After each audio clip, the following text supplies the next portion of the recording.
Hindi mo ito na-click ng aksidente. May kung anong gumalaw sa loob mo, isang tahimik na hatak, isang bulong na hindi mo kayang baliwalain. Sa loob ng ilang buwan marahil kahit ilang taon na nalangin ka ng tahimik. Sa mga gabing walang nakakakita sa iyong mga luha. Sa mga sandaling mabigat ang iyong pananampalataya, ngunit kumapit ka pa rin. Humingi ka ng pagbabago. Humingi ka ng ginhawa. Humingi ka ng isang palatandaan. Ngunit paano kung sabihin ko sa iyo na ang sagot ay dumating na?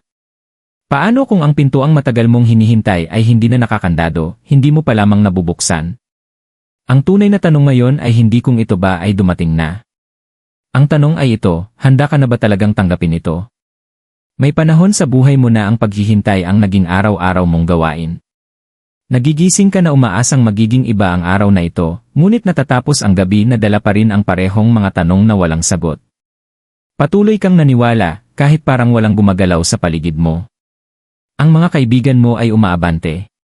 Lumilipas ang mga oportunidad. Patuloy ang pagtakbo ng oras. At ikaw, nanatili roon, mahigpit na kumakapit sa pananampalataya, kahit pagod na ang iyong mga kamay. Ngumingiti ka sa harap ng iba, ngunit sa pribado ay nagtataka ka kung may nakakarating ba talaga sa iyong mga panalangin. Malakas ang bulong ng pagdududa. Baka hindi ito para sa iyo. Baka sobra ang hinihiling mo. Ngunit sa kaibuturan ng puso mo, may isang bagay na tumatangging sumuko. Isang tahimik na lakas ang patuloy na nagpapaluhod sa iyo, patuloy na nagpapahintay, patuloy na nagpapaasa. Dahil kahit sa gitna ng katahimikan naramdaman mo ito. Ang paghihintay ay hindi walang laman. May binubuo ito. At ang hindi mo nakikita noon ay nagsisimula ng kumilos. Iyan itahimik ay pagbabago, may nagbago na. Paano kung ang pinakamalaking galaw sa buhay mo ay hindi gumawa ng kahit anong ingay? Habang nakatuon ka sa mga bagay na hindi nangyayari, may iba palang tahimik na inaayos sa likod ng mga eksena. Ang pagkaantala na inireklamo mo ang pintuang ayaw bumukas ang oportunidad na dumulas sa iyong mga kamay, wala sa mga yon ang nagkataon lang. Pakiramdam mo ay tinanggihan ka. Pakiramdam mo ay hindi ka pinansin. Ngunit paano kung iyon ay proteksyon? Hindi lahat ng biyaya ay dumarating na may kasamang paputok. Ang iba ay dumarating na parang bulong. Banayad. Mahinhin. Halos hindi napapansin. At kung ingay lamang ang hinahanap mo, mamimiss mo ang himalang tahimik na nabubuo. Isipin mo ang mga sandaling hindi umayon sa plano mo. Ang mga planong bumagsak. Ang mga taong umalis. Noong mga panahong iyon, pakiramdam mo ay pagkawala. Kabiguan. Isa na namang dahilan para questionin ang lahat. Ngunit tignan mong mabuti. May mga saradong pinto na nagligtas sa iyo mula sa mga silid na uubos sana sa iyo. May mga pamamaalam na lumikha ng espasyo para sa mas tamang koneksyon. May mga pagkaantala na nagpatibay sa iyo nang hindi mo namamalayan. Habang ipinapanalangin mo ang pagbabago ay inihahanda ka. Ang paglago ay bihirang maging dramatiko sa simula. Madalas itong hindi komportable. Nakakalito. Minsan pa nga'y nakakadismaya. Dahil ang paghahanda ay hindi mukhang pagdating. Mukha itong presyon. Mukha itong pag-uunat. Mukha itong pagtulak palabas sa dating pakiramdam mong ligtas. Akala mo walang nangyayari. Ngunit ang pananaw mo ay nagbabago. Tumataas ang antas ng pagtitiis mo. Nag-iba ang mga pamantayan mo. Ang bersyon mo na unang nagdasal ng panalangin iyon ay hindi nakapareho ng bersyon mong nakikinig ngayon. At hindi iyon aksidente. Minsan, ang sagot sa panalangin mo ay hindi nagsisimula sa pagtanggap ng bago. Nagsisimula ito sa pagiging bago. Mas matatag. Mas marunong. Mas mapanuri. Mas handa. Nagsimula na ang tahimik na pagbabago. Gumagalaw na ang mga piraso. Naayos na ang mga pag-uusap. Nabubuo na ang mga oportunidad sa mga lugar na hindi mo pa tinitingnan.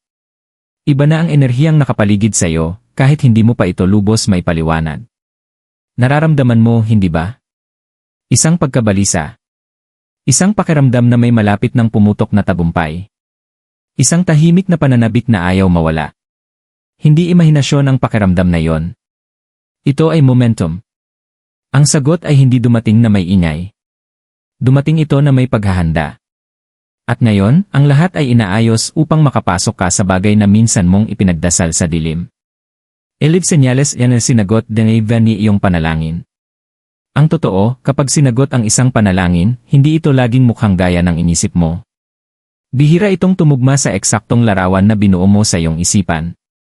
Sa halip, nagpapakita ito sa pamamagitan ng mga senyales, maliliit na pagbabago na sa unay tila hindi gaanong mahalaga, ngunit may dalang malalim na kahulugan. Isa sa mga unang senyales ay isang hindi inaasahang kapayapaan. Hindi dahil perpekto na ang lahat. Hindi dahil nawala ang lahat ng problema mo magdamag. Kundi dahil may kung anong naging mas matatag sa loob mo. Ang pagkabalisa na dating kumukonsumo sa iyo ay unti-unting lumuluwag ang kapit. Iba ka nang tumugon ngayon. Ang mga sitwasyong dati nagdudulot ng panik ay hinaharap mo na ng mas kalmado. Ang kapayapaang iyon ay hindi basta-basta. Isa itong kumpirmasyon. Isa pang senyales ay ang mga saradong pinto. Mga saradong pinto. Kapag ang isang bagay na gustong-gusto mo ay biglang hindi naging posible, masakit at nakakadismaya ito. Ngunit minsan, ang pagtanggi ay pagtutuwid ng direksyon. Ang trabahong hindi mo nakuha. Ang relasyong natapos. Ang oportunidad na nawala ng walang paliwanag. Paano kung ang mga pagsasarang iyon ay hindi parusa kundi proteksyon? Paano kung ang landas na pilit mong tinatahak ay hindi talaga ang daang magdadala sa biyayang para sa'yo? Mayroon ding mga taong tahimik na lumalayo sa buhay mo. Walang malaking away. Walang dramatikong pagtatapos. Unti-unting distansya lamang. Sa una, nakakalito ito. Kinu-question mo ang sarili mo. Iniisip mo kung ano ang nagbago. Ngunit ang paglago ay may kasamang paghihiwalay. Kapag inihahanda ka para sa mas mataas na antas, hindi lahat ay maaaring sumama sa'yo. May mga koneksyon na para lamang sa isang kabanata, hindi sa buong kwento. Mapapansin mo rin ang mga bagong oportunidad na biglang sumusulpot. Isang usapan na nagbibigay ng bagong ideya. Isang imbitasyon na hindi mo inaasahan. Isang pintuang bumubukas sa lugar na hindi mo kailanman naisip. Maaaring hindi pa ito ang buong sagot, ngunit ramdam mong ito ay simula. Isang maliit na pagbubukas na may kakaibang bigat. Isa pang makapangyarihang senyales ay ang pakiramdam ng pagkabalisa. Hindi ka na komportable sa lugar kung saan dati kang parang nakakulong. Ang routing dati ligtas ay ngayon ay tila nakakasakal. Ang kapaligirang dati tama ay ngayon ay parang masyadong maliit. Ang hindi komportableng pakiramdam na iyon ay hindi kalituhan. Iyon ay paglawak. Kapag nalalagpasan mo na ang isang yugto, itinutulak ka ng espiritu mo pasulong bago pa man ito lubusang maunawaan ng isip mo. At nariyan din ang kaliwanagan. Unti-unting luminaw ang pananaw mo. Mas nakikilala mo kung ano talaga ang gusto mo at kung ano ang hindi mo napapayagang manatili sa buhay mo. Tumataas ang pamantayan mo. Lumalakas ang mga hangganan mo.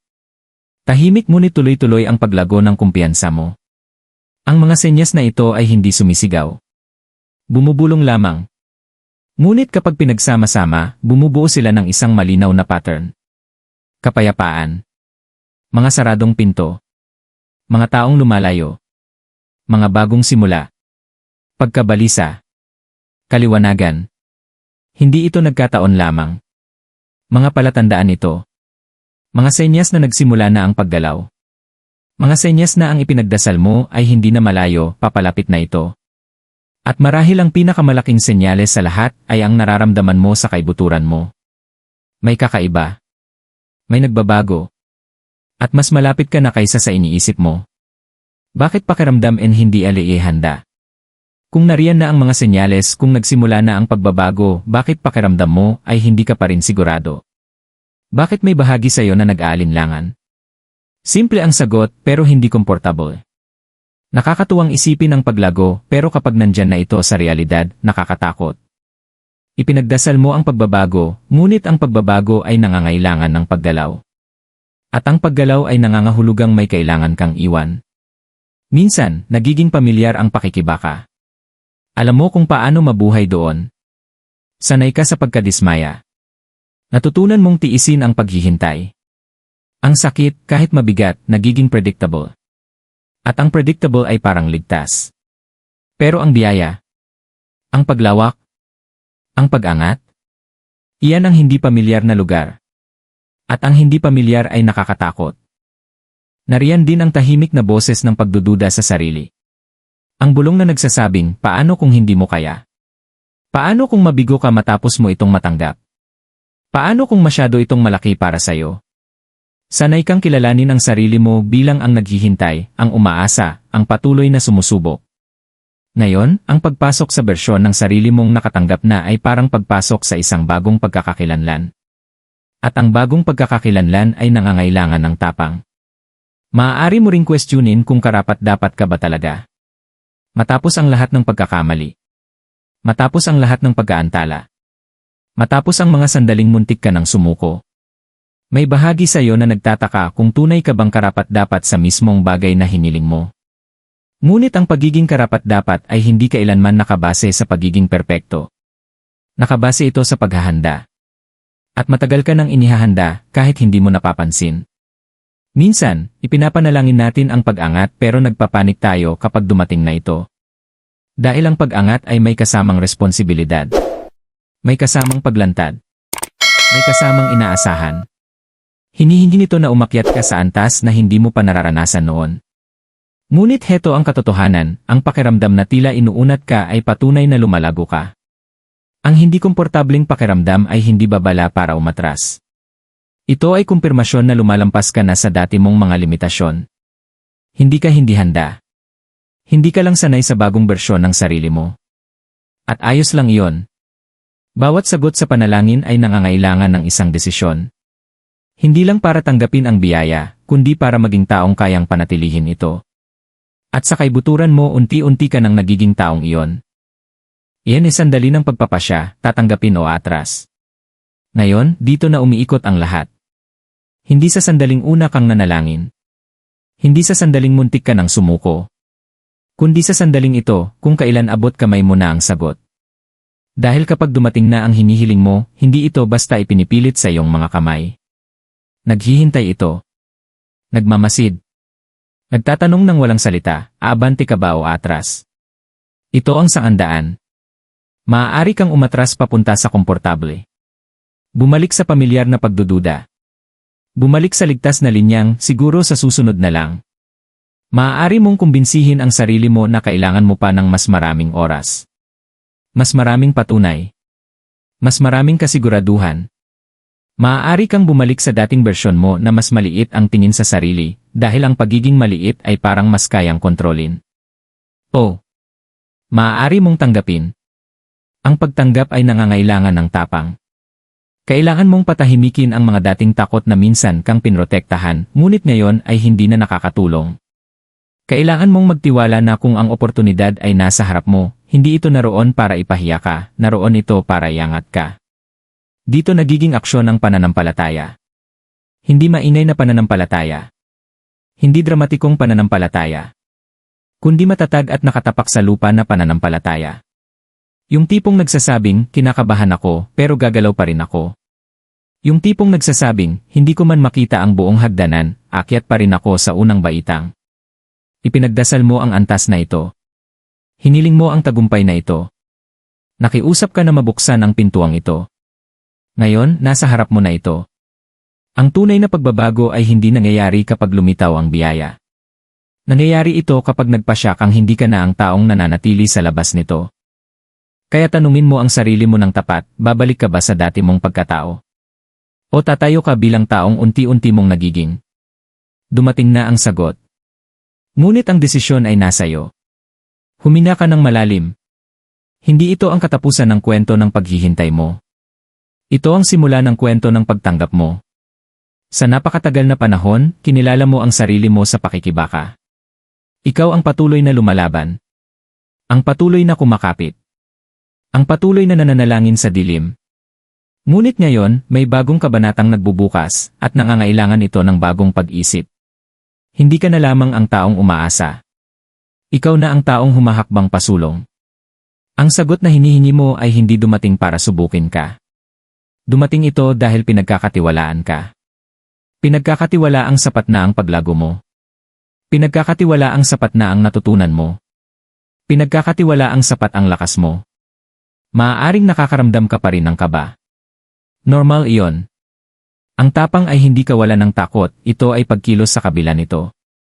At ngayon, nakatayo ka sa gilid ng isang bagay na mas malaki kaysa sa nakaraan mo. Huwag kang lumiit.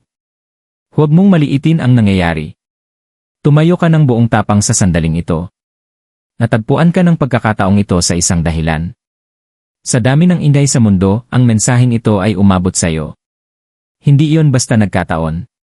May bahagi sa iyo na handa na, kahit hinahabol mo pa lamang ang katotohanan iyon. Kaya sabihin mo ito, hindi para sa iba, kundi para sa sarili mo. Handa na ako. Handang tumanggap. Handang lumago. Handang pumasok sa pintuan. Ang minsang ibinulong mo sa panalangin ay ngayon kumakatok na sa realidad. Buksan mo ito. At hakbangin mo ang buhay na matagal nang naghihintay para sa iyo.